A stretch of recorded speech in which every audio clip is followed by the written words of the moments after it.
Hi guys, we are on the road and we are headed to our first on the road session. We are so excited to be out and about, and we are headed to... Well, we're going out to see Austin today. Austin Morgan Wilson. He's going to be our first stop, and we're really excited to see him. He's got a couple of cool things that he's been working on. He's a young guy, military guy, so we're really looking forward to see what's been going on around Austin's house there. It's going to be fun, so hang tight. We'll be there in just a few minutes.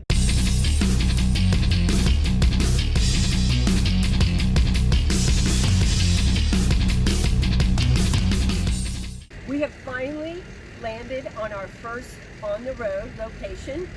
I'm here with my CVAS team, Mark and John, and our special guest is Austin Morgan Wilson, and he's got a really cool car collection that he is going to share with us in just a minute. All right, so I've known you, Austin, for a while. You've come out to shows, you've done some different cruises with us and all that, but I don't think the audience knows anything about you, so why don't you tell the CVAS audience about Austin? What do you think? Well, as you know, my name is Austin. I'm 25 years old. Been living here for about 4 years. Met Mark about 3 years ago. Gave me my first trophy, actually. Nice. I got a turbo being in my passenger seat. So it was a good placement. There we go. Here in the Navy. How long have you been in the Navy? I've been in 4 years and some change. I'm actually about to move here, so. Okay. Are you on shipboard or shore duty? Oh, yeah, we're still In between? in between. We're just moving up to the DC area, so Okay. I'll still technically be around. Hopefully, I'll be able to make it to a show or two. Right on. Good. But sorry, Lon. And your That's wife okay. is from Germany, we understand. Yes, my wife is. It makes it easier. So has that piqued some of your interest in the cars that we're going to take a look at here? Was that part Actually, surprisingly, no. Okay. That was coincidental. How about the beer? Beer was also coincidental. All right, I was talking to our team earlier about you've done a lot of builds. You've done some modern stuff. You've done some classic stuff. We talked about some of the difference between working on the modern stuff and the old stuff, but you recently seem to have been sticking with the older stuff. So tell me about what we're looking at today.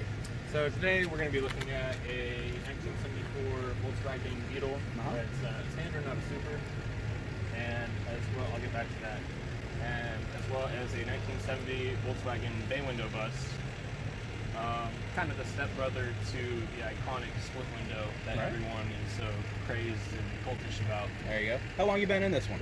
That one I've actually come time Thanksgiving on had it for 2 years. Right on. So You've done a lot of still work to it fairly since you new. got it. Oh yeah, Yeah. more than I'd like to. Yeah, it's only money, right? Right. Who needs that? Right. All right, so tell us about some of the mods you've done on this, some of the updates, the upgrades, and whatnot.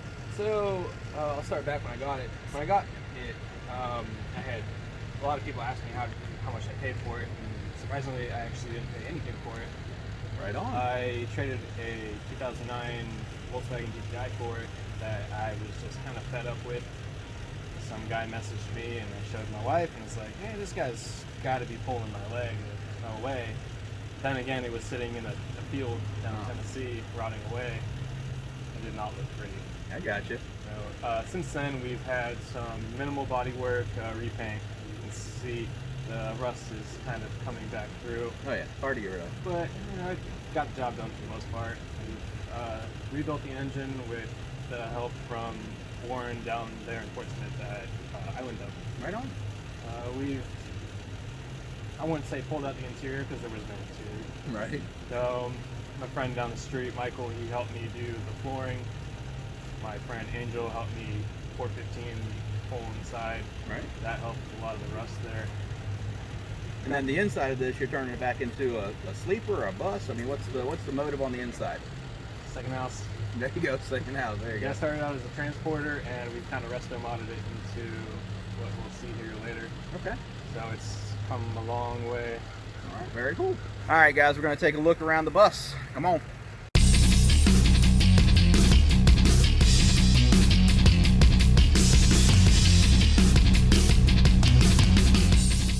We're taking a tour around the bus, so we stop out here. This is and everybody has a few stickers that they like. You want to tell us something about these here?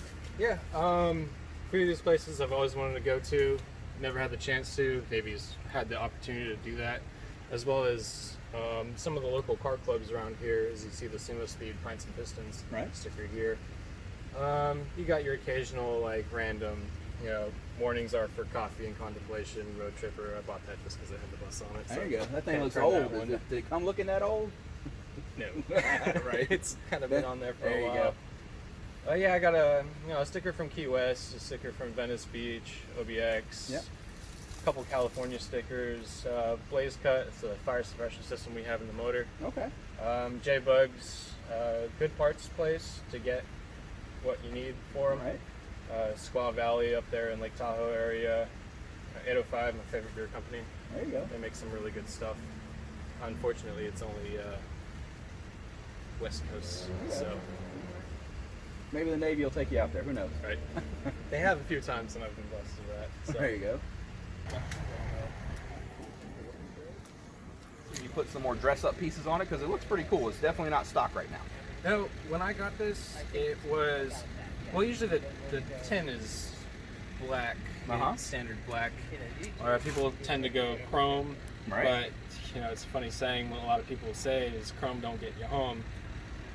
I don't know why. I don't want to find out why. Understood. So, my friend Warren down there in Portsmouth messaged me saying he has this hammered. Yeah, powder-coated skin. Yeah, It looks cool. And to be honest, at first I wasn't a fan. I was looking for a gray to make the green pop, but seeing it in person changed my mind real Yeah, quick. the light hits that. Gives you a little Yeah. bit of pizzazz. And to be honest, I wish I put that in the bus instead. Right on. Hindsight's always but I 20/20. mean, it's okay. It still is a good-looking motor. Tin helps. Right on. So All right, and then right now this one's for sale, right? yes, it is. Right on. So look them up. Find it on Marketplace There if you you want go. it. Very good. All right, well, very cool. Thanks for showing us this car. Yeah. All right, so Austin, we've gone and walked around your two vehicles here, and we know that you've had a number of other vehicles that you worked on. What got you into working on or collecting cars? Well, growing up, it's kind of the whole Joe Dirt situation, the Auto Trader magazines, and the Dew Point Registry magazines. But as a kid, you can't really afford that. So it was cool to look at the moment, but the whole car thing died off, and it came back to light when I moved here. My coworker Dan, hi Dan, he actually got this spark relit. When I moved here, I bought the Mark V GTI, and he came and he said, "Is that yours?" I said, "Yeah." "Oh, well, there's a car page called Virginia Post Euros. You should check them out." And it just went downhill from there. Started buying stuff and really seeing the potential that my car can become, and it led me to this and all the other cars. So have you always been mechanical? I mean, there's some of us that are very mechanically inclined, and then there's others who we need to take it to the shop and have them do it. Have you always been that way? Was your dad mechanically inclined to teach you, or did you learn this all on your own? I mean, looking back on it, he tried, the basics, the brake change and the oil change, but it wasn't anything more than that. I like to play with Legos a lot as a kid, so just tinkering with my hands. Right. And now I'm working with bigger Legos here. So now we know, because you and Mark talked about this, that you have had a mix of modern and classic antiques and all that. Do you have your preference on which one you like working on? Classics, Classics. by far. How so?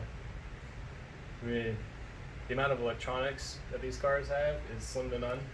So, from my recollection of working on the one modern day car that I have worked on, you change one thing, electrical issues. You fix that, you change another thing, back to the electrical issues. It's not just a one and done thing, but with this, it's pretty simple. I mean, looking at these motors, it's maybe a max of 10 wires. Right. But in a newer car, you got wire cables, And bundles, computers and and the yeah. ECUs and all that sort of stuff. And it's nice to know that I could do something and not have to worry about check engine light, especially when you don't got one, right? So, with all the vehicles you've done so far, and we know you're fairly young, do you have a favorite A favorite car that I've owned? favorite car that you've owned, that you've worked on, that maybe you are sorry that you parted with? I mean, that's kind of a toss-up. I can't really exactly pin it on one car. The bus is by far my favorite.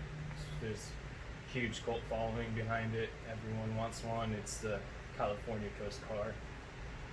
But between that, it's going to be the Carmen Ghia, my first classic car. Okay. And I got the deck lid hanging right by Mark over there. And unfortunately, it got rear-ended by another guy getting on the freeway. And it being a one-piece car, it wouldn't ever drive the same. Kind of cool. Like, oh, poor man's Porsche. So you kept that as your I had to keep something. memento Mhm. for the car. Yeah. So now you've been out and you've been in the car scene here for what, 3 years you said. Out on the car scene, especially like at Mark's show, there's a mix of the younger generation and, Oh, yeah. and the older generation. What do you see as far as a telltale difference between those two groups?